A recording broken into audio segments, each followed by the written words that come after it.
All right, so this is January 4th, 2020. We're in Lansing, Michigan. We're getting ready to work a tournament tomorrow, Fuji tournament in Lansing, Michigan. This is the homie GK from Kazakhstan, and my name is Juan Carlos. I am from Indiana. I'm purple belt, an Atos purple belt on Team USA.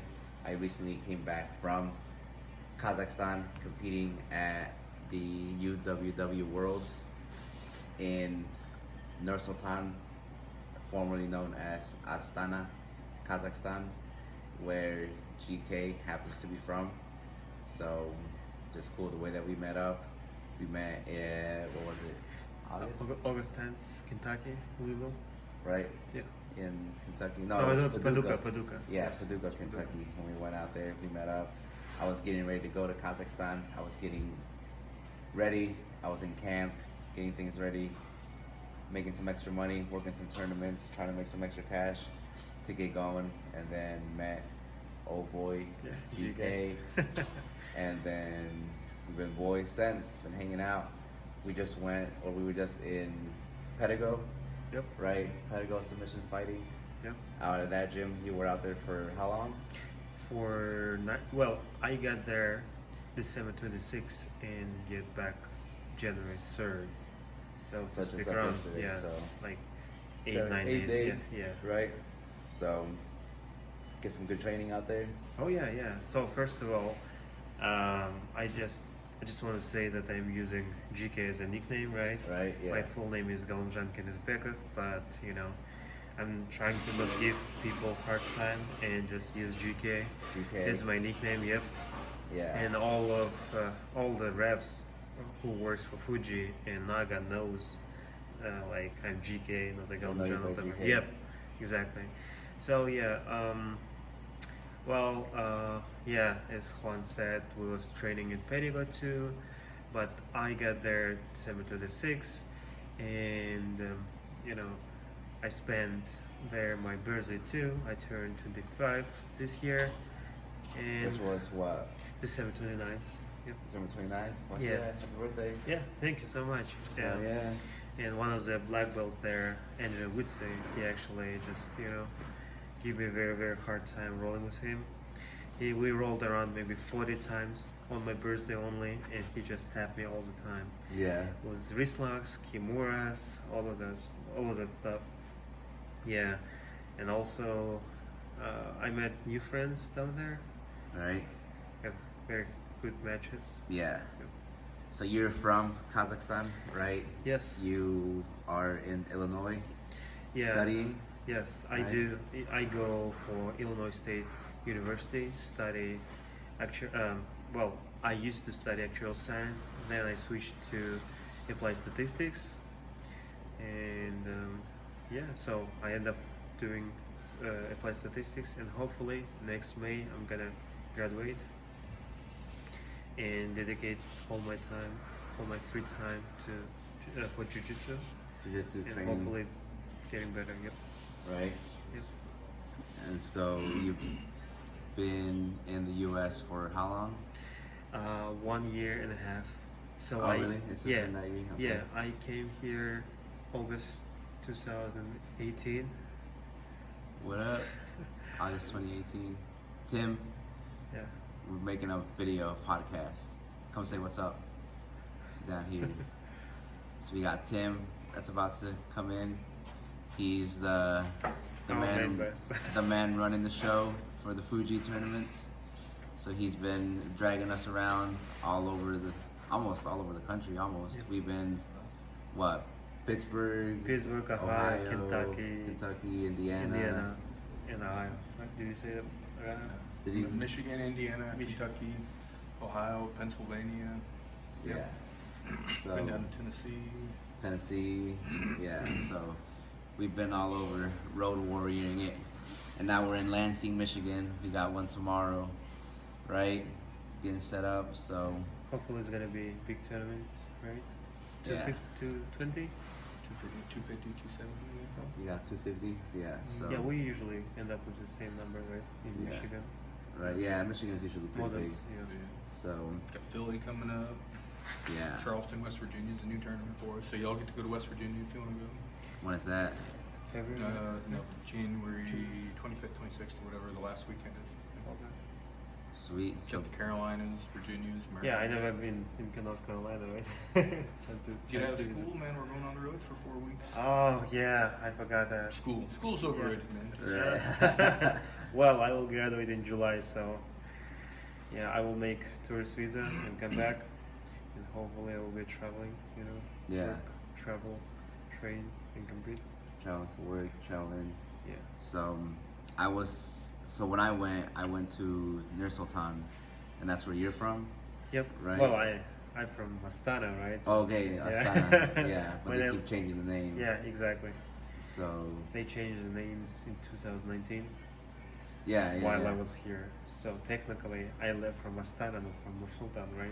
Yeah, So- so you left Astana and then you're gonna be going back to Nur Nur Sultan. Sultan, yeah. Yeah. So why do they change the names? Well, because of our president. The president Yep. is just egos, like he Maybe. wants to get Yeah. I maybe. cannot say it to camera, right? Right, yeah, exactly, right. Yeah. But yeah. So then I competed. So I went and I competed against the Both are- Kazakhstani, Yeah. right? So you've heard of him. Yeah. So- I think he trains in the west of the country. Yeah, Yeah. He doesn't train in our capital. yeah. So he I've trains heard out about there. him, Yep. Yeah, so he was a good guy. I lost to him first round. Fuck. 7-6. But it was a good match. I had fun. And he's really good. He's been getting after it. We follow each other on social media now. So Yeah. he competes a fair amount as well. So Mhm. it's a good experience. Tell Getting about to- your story in getting- Kazakhstan, getting how to you compete. tried all this delicious food, you know, kurt, all that stuff. Yeah. Yeah. All right, bud. See ya. So yeah, I tried a little bit of what is it? Kurt. Kurt. Yeah, it's a milky product. Kurt. Yeah. So kurt. So it's just what dried milk. Dried milky product. Dry and hardened milk. Yeah. You put a little bit of salt on, A little bit salt, yep. and then that's pretty much it. Pretty much it, yeah. Right. So, just a little bit history. We used to be nomads for many years, and kurt was only, like one of our main foods because we used to travel for long distances. That's why you cannot stop the whole crowd all the time, and that's why it's a little bit snacks, Yeah. which will keep you for long distance. Yeah. So. So, of course. So how did you guys find out about that, or how did you guys make it? Or how did it? Like, so what's the basically, story? I'm not super good in food production, but the main principles is when you just get milk from a cow, you just dry it in the special bags, like for 2-3 days. Put a little bit salt, and that's all. After a big messy milky product will be ready, you will just take it from the bag and start like making like a snowballs, and that's it. That's So it. then you dry it again on the open air. So that it hardened. Yeah, it's So hardened, That's how it yeah. hardens. Yeah. So, but what was the story behind it? Like, how did you guys make it, or how did it get created? Well, I think it takes deep roots in history. Maybe when Kazakhstan was formed, it was like 1464, 1466, I would say, these years, when Kazakh was known as the Kazakhs, I would say, when we was split it from the Uzbeks. Little bit of history, by the way. Yeah. So yeah, pretty much that's it. Like around that time, Yeah. we firstly was known as Kazakhs. When you was Kazakhs. Yeah. Then we was under Russian Empire for many years, and then followed by USSR time for 75 years.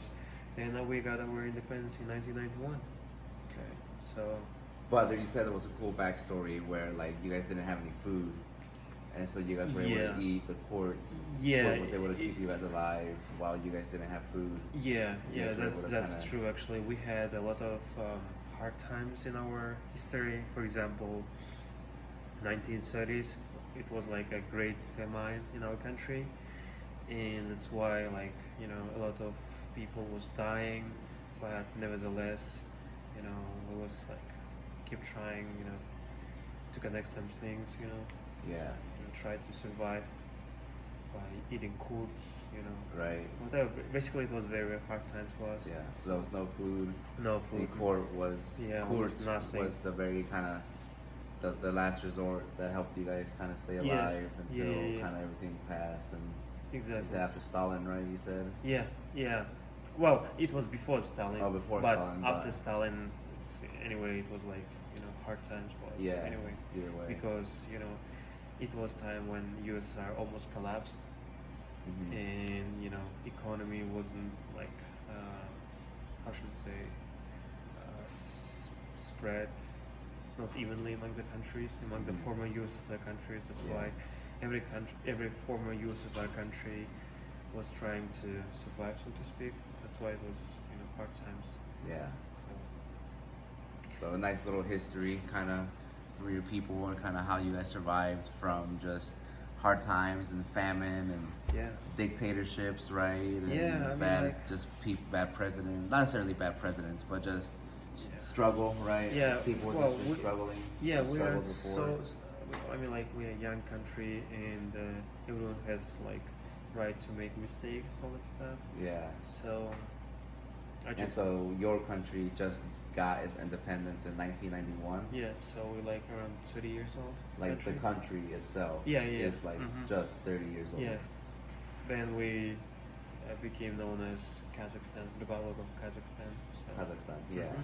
So that's pretty crazy. That's pretty neat, considering like it's a country and just recently, like in my life. So I was born in 1991. Mhm. So it's old. Your country is as old as I am. Yeah, You know, exactly. so it's 28 years old. Maybe a little bit younger because we got our independence December 16th. So Okay, yeah. maybe- I was born May 8th, so I'm older than your country. Yeah, bro. so- may or may not be a good thing, but that's still some pretty crazy history though. Just like how it came up and then what it is now. Yeah. So when I went, kind of my experience is the first thing that you see when you exit the airport is like a giant just dome kind of building. It Yeah, looks it's like called- Aladdin's castle, It's called yeah, right? It Mhm. literally looks like Aladdin's castle. yeah. It's got the big bubble, kind of like 3 pillars on it and everything. But it also has just a bunch of different architecture. So like it's got like giant tall buildings, Yeah. and then obviously, like I said, like it looks like Aladdin's castle, Mhm. and then just a bunch of just new construction. Yeah, a lot of Right. new constructions. Yeah, because if our country is only 30 years old, our capital is like it was moved and known as a capital only in 1998. Right. That's why it's like still 20 years constructions. old. Yeah, Yeah, still 22 years constructions old. going on. So Yeah. did you have a chance to see Bayterik? It's one of our there's a golden ball and like a tree with a golden ball on the above. Did you have a chance to see I don't it? think so. No. So one cool story about it is, as I told you, the capital was moved from our south to the north in 1997, and it was like renamed. Our old city was renamed to Astana, and that's why the height of the building is 97 meters. I don't know how much is in the feet or whatever, but Yeah. it's 97 meters. Oh, okay. Because So- of the symbolism, Yeah, yeah, the year exactly. Mhm. it made the capital in 1997. Yep. So back in the 90s. So yeah. So speaking about my country, like where, like when we're growing up, our parents tend to send us to do wrestling, boxing most of the time. Not Mhm. like a team sport like a hockey. I mean like hockey team is pretty decent, but not like boxing team, wrestling teams. Yeah. So I think this is a thing which unites us. Yeah. We are also dedicated to wrestling. Right. So- Yeah. Yeah. So that part of the country in general, and then Yeah. Russia in general. Yeah, That whole. I mean like is- not Russia itself, but only like certain parts of the Russia, I would say. Like if we're talking about freestyle wrestling, right? It's Chechnya, Dagestan was it? Dagestan. Yep. Yeah. That's where Khabib is from, Yeah, right? Khabib is Yeah. the that's where main they all guy, train. main guy, yeah. The main guy. Yeah. And so But if you're talking about Greco, I would say there are many uh, famous champions who was born in Novosibirsk. It is like, if I'm not mistaken, it is east-south part of the Russia. Mm-hmm. So it doesn't belong to Dagestan. It's like, Its own. it's like a Siberia. Okay. Yeah. So it's its own little region. Hmm. And so then we met. The kind of thing that brought us is jiu-jitsu, grappling, right? Yeah. So we work tournaments and stuff like that. Yeah. You just recently got your blue belt. Yeah, Right. I got my blue belt from well-known 8-time world champion Hapsamura, Professor Hapsamura. Yeah.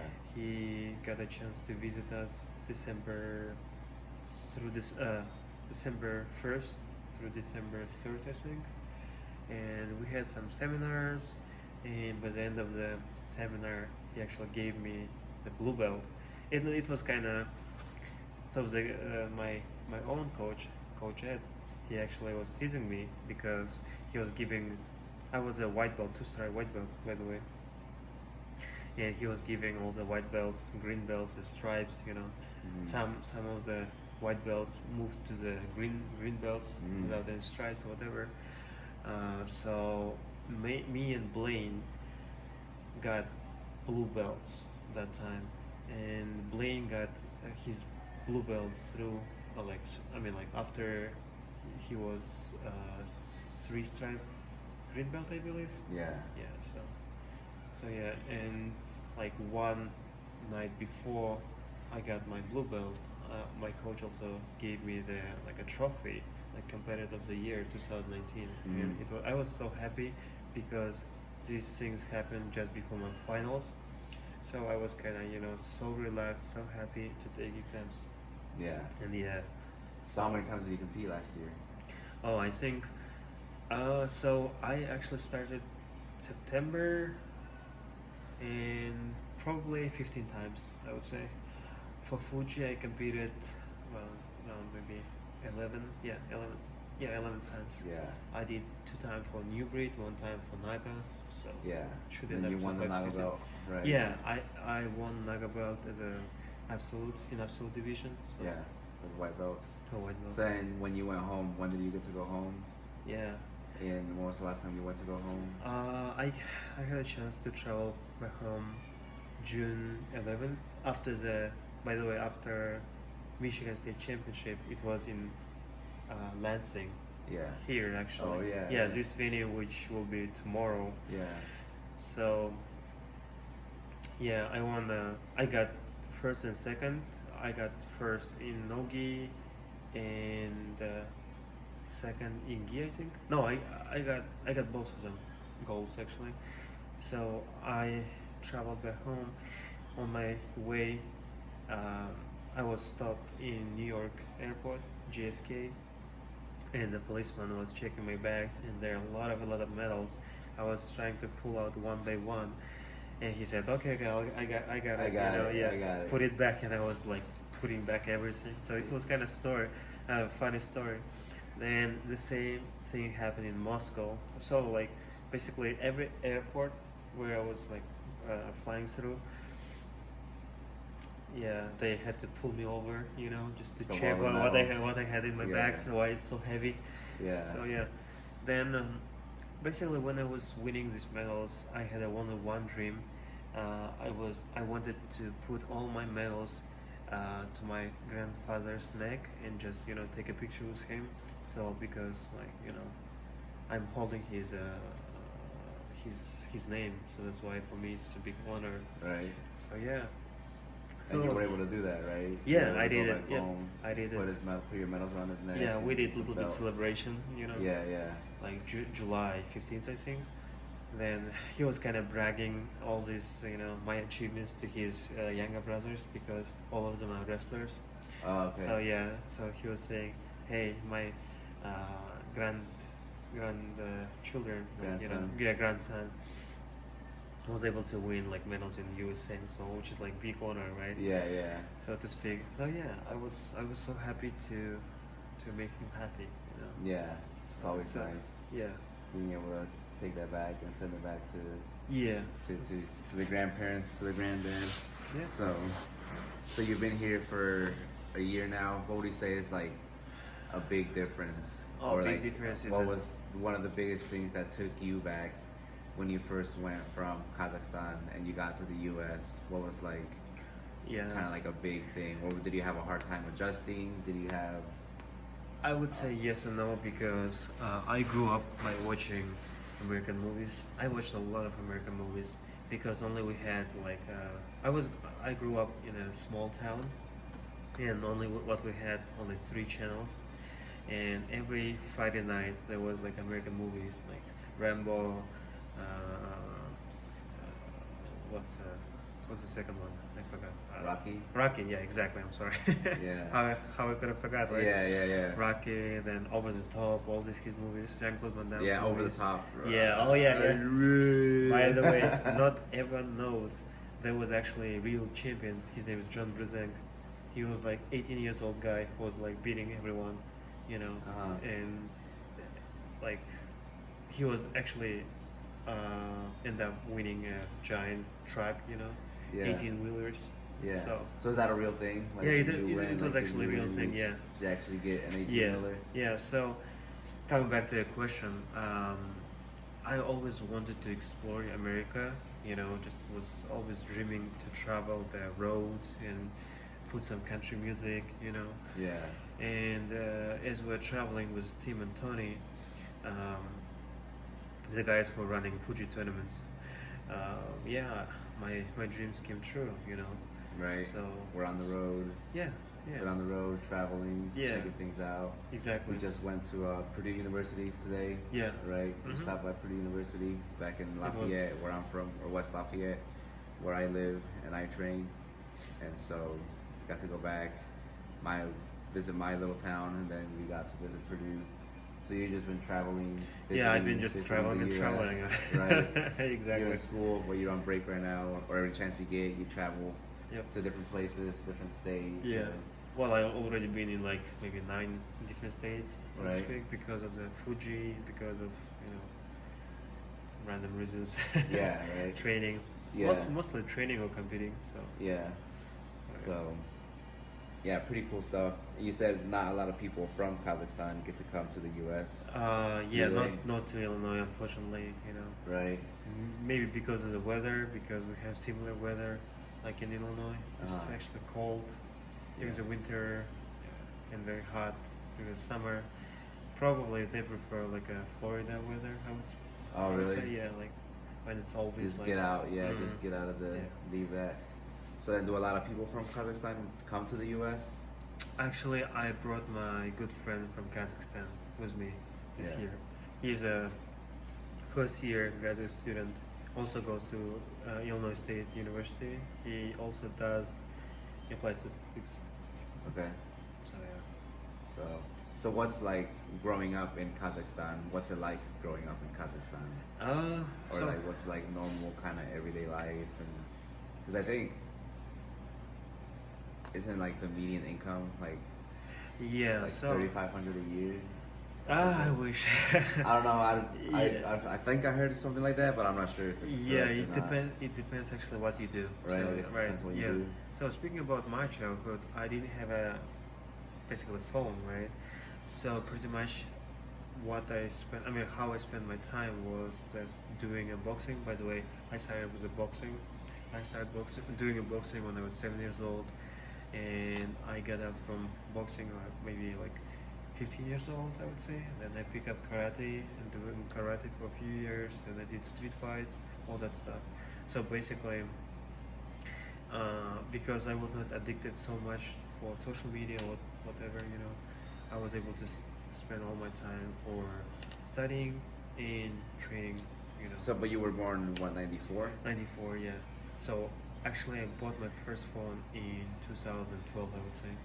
So Okay. it's like a pretty long distance, right? Yeah, it's not too bad. So I got my first phone 2008, 2009. Mhm. So right around there, it's kind of the same thing. Like I didn't get a phone until I was able to pay for my own bill and everything like Yeah. that. So same thing for me. I wasn't always so stuck in on phones or anything like that. My family didn't get a computer until right about that time, like 2008, 2009. We didn't get a computer until then. So I was never too sucked into just being on the internet all day Yeah, and the kind of same. stuff like that. So Yeah. it was just, I think, ultimately a good thing because I was able to just be out, be active, do different things instead of just being stuck at home all day, and just kind of stayed busy that way. Kept pretty busy as far as just. I mean, I was a kid, so I didn't work or anything, but I did work. But still, you're still a kid, right? You don't have any major responsibilities, so just kind of hang out, do whatever. Yeah, I think many kids should do that. I think, Yeah. basically until they get like maybe 13, 15, years old, Yeah. they actually don't need phones. So then They you need to said yeah. you boxed as well. Yeah, I did. How long did you box for? Oh, 8 years, roughly From how old were speaking. you when you started? 7 to 15, I think. Okay. Yeah. Did you fight? Have you had any fights? I had 74. I lost 3 times. I got, my hands was raised 71 times, I would say. I mean, like in amateur boxing, we don't have pretty much draws. Well, I didn't have. I was lost. I was beaten up 3 times, like very, very harsh time it was. Yeah. I mean, like, I think I'm so involved in martial arts from very beginning because I had an older cousin and my uncles all the time tried to match me up with him so that we wrestle, we do some stuff. Yeah. So pretty much I was involved from very beginning. And although I want to say that my first competition, my first round, I lost. I mean, like my first fight, I lost in the first round or second round, I'd say. The kid was so good, and I quit the boxing, to be honest. But then my uncle, he came to the house. He was actually Afghanistan war veteran, and he was very decent in boxing. He Oh, said, what war? Afghanistan war. Oh, Afghanistan. Yeah, it's like 80s, Yeah, yeah. So yeah, he came to home and said, "Hey, I heard that you was doing boxing." I said, "Yeah, I lost, and I don't want to do that because basically I suck, right?" Yeah. And he said, "Don't worry, just come." It was actually near to summer break. So I went to his house and I was training like 3 times per day, like cardio, some hitting the meat, the pads, right? Yeah. And doing some little sparrings. So yeah, when summer break was over, I was competing again because he said I need to compete, give it a whirl. So I did it, and surprisingly, it was so easy for me to do that because, like, I was doing like whole camp, Yeah, yeah. and then I loved the taste of the victory, and just was keep doing and doing.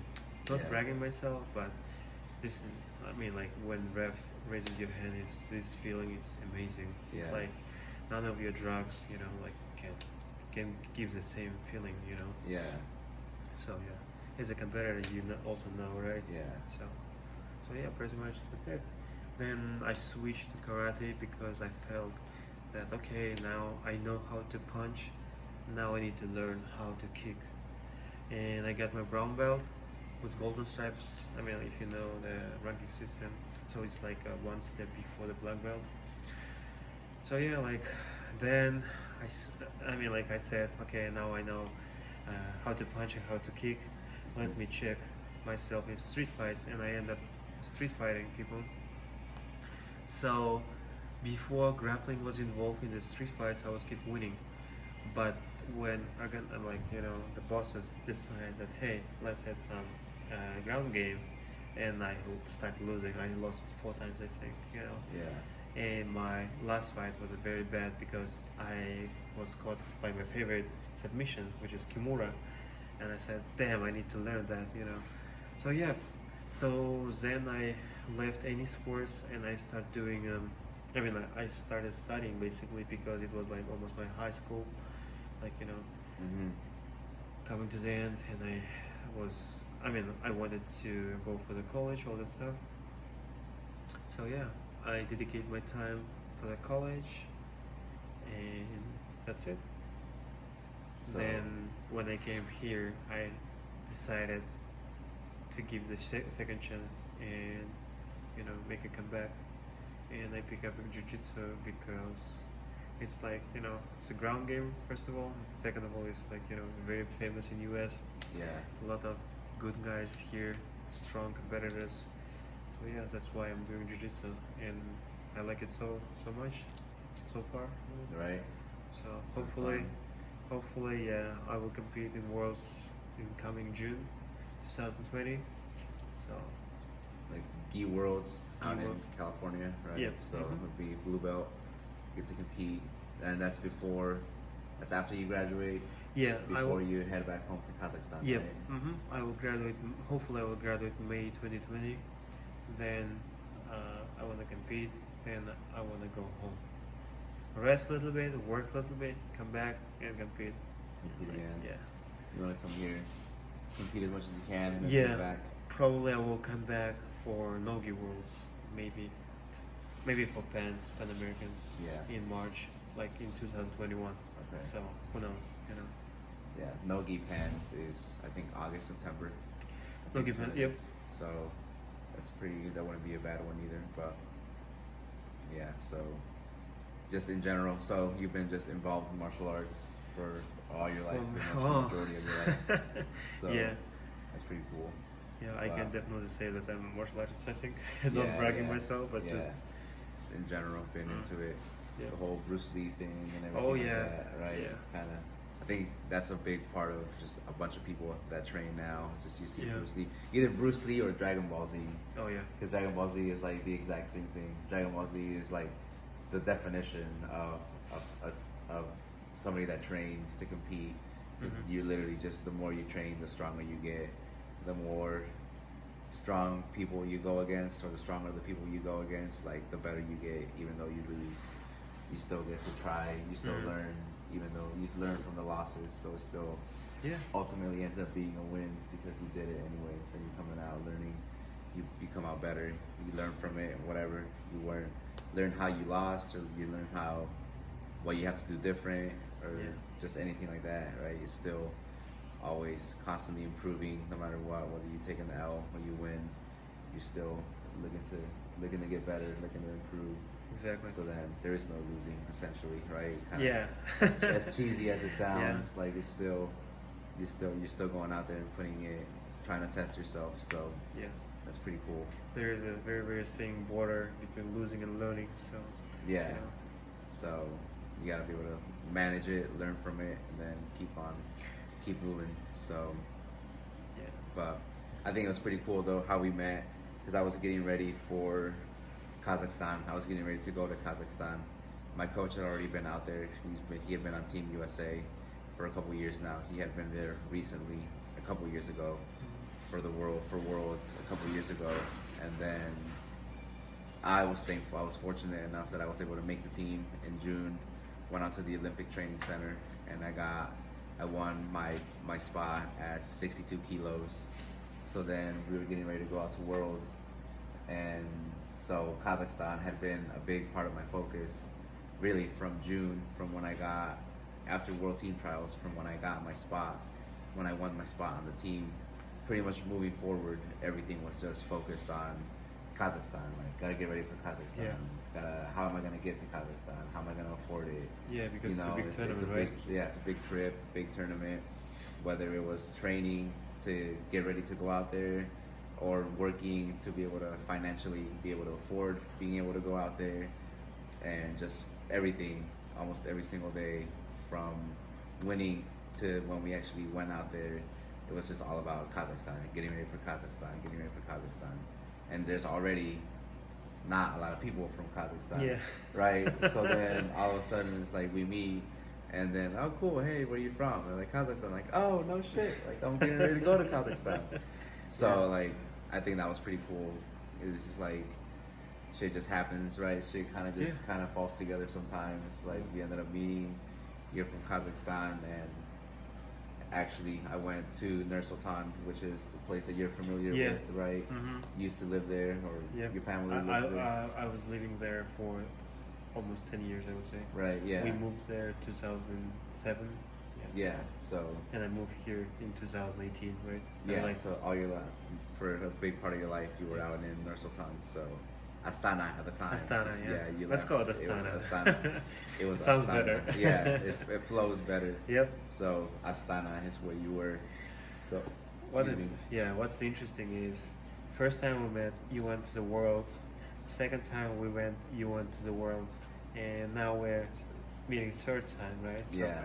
probably you will end up competing in one of the big tournaments, like maybe for PANS or. Yeah. Are you considering to compete in PANS? Yeah, I want to go to PANS. Yeah, maybe. We'll see. It just depends on how the schedule goes. Yeah. With coaching, when that ends, and then World Team Trials whenever that is. So I just have to work out my calendar to see what tournaments are coming up and how my coaching schedule plays out. Yeah. So with you're coaching. basically coaching the freestyle wrestling, right? I mean, like folk style wrestling. Folk style. I coach folk style wrestling for middle school and high school. Yep. And then- grappling coach, right? And then I help teach just a fundamentals class, a basics class at the gym that I personally train at with my coach. What's the So- name of the gym? So the name is Impact Zone Training Center. Mhm. You see it here on my shirt, Impact Zone Training Center. It's in West Lafayette, Indiana. So it's been there for right about 10 years now. Mhm. My coach, he's been pretty much the head coach for that entire time. Pretty much has been his essentially his school since he started training, and so I've been training under him for 3 years. And altogether, I've been training for 5 years. Actually, 5 years today. Oh, congrats. Yeah. So I've been training 5 years. Today is when I first started training. When I first stepped on the mat. Yeah. The very first person that I rolled with was my homeboy Nick. So Nick Kroger. Shout out to Nick. He's the very first person that I rolled with. Yeah. He tapped me out, and we've been bros ever since. He's actually on the team as well. He's on Team USA as well. He's 72 kilos? 71 kilos, I believe, is what his weight division is. He does it in the gi, so there's no gi and the gi division. So he's in his spot is with the gi, and then we have Danny Rodriguez. That's Damian Maya, black belt. He trains in Chicago as well, or Illinois. So he must be very solid. He's a solid guy as well. So he's got the no gi spot for the team. So we've gone out to train with him as well. So yeah, so 5 years ago to this day is when I first started training, the very first time I stepped on the mats. And I got my blue belt in a year. So I started in January, I got my blue belt in December. And then about a year and 10 months in or so close to 2 years, is when I made the switch to Impact Zone, is where I was at now, or where I'm at now. So I was about 10 months into my blue belt. It's when I made the switch, and then I got my purple belt last year, so 2019. Still the same, like the first couple weeks of January. So within the first like half of January is when I got my purple belt. So you got your new belt in the beginning of 2019. I got my new belt. I mean, like blue belt at the end, right? So yeah. Also connection. At the end of 2019, yeah. So big year, very very big year actually for I agree. for me, probably the biggest year of my life essentially, and just accomplishments and just moving forward to help me set myself up for better things in the future. So I got my purple belt in 2019. I made Team USA 2019, and I got to travel the world, compete, represent the USA, represent Team USA in 2019. Got to go to Kazakhstan, Astana, and represent the world out there.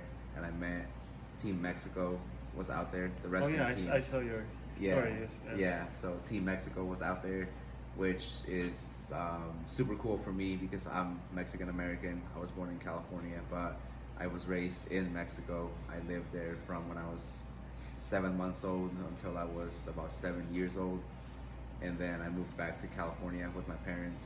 So just seeing the Mexico team out there and being able to talk to them, being able to connect with them, let them know that I grew up in Mexico as well. That was super cool. That was an awesome experience because we were the only America teams that were out there. Like no other teams from any No Brazilians, Americas, no South American, no Central American. It was just Team USA and Team Mexico, obviously being the Americas, the American teams that were out there, and yeah, all the other teams were European.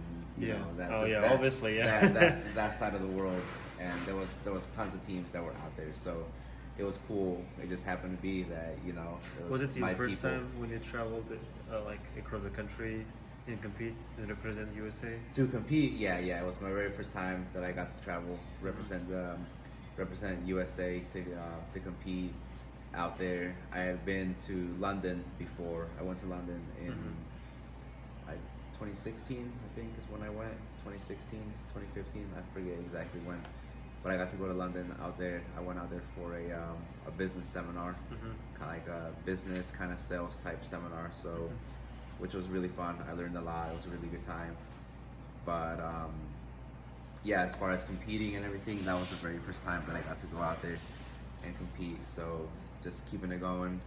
I want to go to back to Mexico hopefully this year and do maybe some seminars or just kind of help spread the word to let people know that that it exists and the grappling exists. It's a real thing. And then even just with the wrestling team, I made connections with the wrestling team because they were the ones that were in Kazakhstan, the Mexican wrestling team. It wasn't the grappling team. And so I reached out to them. I think it would be pretty cool to do a seminar tour or just a tour in general, helping spread the word with just wrestling and then grappling in general. Let them know that there's an out, or there's potential that you can potentially do big things with it. Obviously, if you put in the work, it just doesn't come. It doesn't come easy, especially wrestling. Wrestling is one of the hardest things that you can do, and then just grappling in general, you got to put in the time. But there's an example of it, right? Like even from Mexico, the guys that were on the team, they're Mexican. They live in Mexico. They grew up in Mexico, but they're obviously still on the team, right? They were able to travel the world to represent Mexico at the world stage. So no matter what, you can still make it happen. Exactly. So what would be your recommendations? Let's say top 3 advice from Juan for beginners who just want to step onto the mat and just start jiu-jitsu journey. What's your top 3 advice? It would be one, get started. The first biggest step, right? Yeah, the big step would be just to get started. Just show up, right? Yeah, show up and be consistent. But just keep showing up, keep learning, have a good attitude towards it, have an open mind, get ready to take your beatings. Get ready. Not as bad as it sounds, but you're literally learning something new that you're just totally unfamiliar with. So you gotta be able to put your ego aside, take it all in, kind of get beat up on a little bit, tap early, tap often. I think it's the most difficult issue to deal with, right? Yeah. The ego. Yeah, being able to get past your ego, learning that there's other people that are going to be a lot better than you. Even people that are a lot smaller than you, they're going to be a lot better than you. They're going to be able to just whoop on you and do whatever they want. So you got to be able to put the ego aside and just keep showing up even after you get tapped 25 times in a round. So you got to be able to just keep showing up and surround yourself with people that are doing what you want to do. Essentially, if you want to do, whether to compete or I guess in general, whatever you want to do, whatever you hope to get to one day, surround yourself with people that are already there. Because just at that point, naturally, you become who you surround yourself with. Exactly. Right? So, is it still recording? Yeah. So 44 minutes. Yeah, your phone's about to die. So. Yeah. But that's why we traveled to Mount Vernon to be beaten up, but to keep up with guys. Yeah, so I drove yesterday 4 hours to Mount Vernon to Pedigo Submission Fighting, which is a super accomplished gym in the Midwest. It's in Mount Vernon, Illinois. So it's a super accomplished gym. They have a bunch of high level competitors that you stopped by. Yeah. I actually competed against one of their recently promoted black belt. I competed against him actually in Paducah, Kentucky, when we first met. The very first time we met, I competed against him and found out about him. Just been following him ever since, and so I have been wanting to go get out there and train and just check it out, see what they're doing. And you happen to be there. We happen to be, good friends now, and so it was just like a good reason to make it out there to train. And so yeah, I drove out there, drove 4 hours, rolled for a couple hours, and then we drove back that same night. So it was about 9 hours of driving altogether. And yeah, so you hung out in my little town. Yeah. You went to my class, you went to my basics class that I teach, so you got to hang out with me. You went to my my practice, my middle school practice. Right, got to see some of the middle schoolers and stuff, what they're doing. Future killers. yeah, future killers. Yeah. So yeah, which is cool. I really enjoy it. I really enjoy coaching them. So it was fun, and yeah. But like I said, going back to what we were talking about is like surround yourself with who you want to be in the future. Yeah, because I never would have made Team USA or even thought about going out there had I not been with a coach that was already on Team USA. Yep. And even while he was on Team USA, I competed and everything, but I never really had thoughts of going out to compete until just like a couple years ago. It was really over the span of a couple years. My coach just slowly was like, it would be cool to have my team go out there with us. It would be cool to take my team to the World Team Trials and have them win their spots, so then we can all travel together. And he steady kept saying that for a good year or two, year and a half, before finally like it started to simmer in. Like what would happen? Like I won.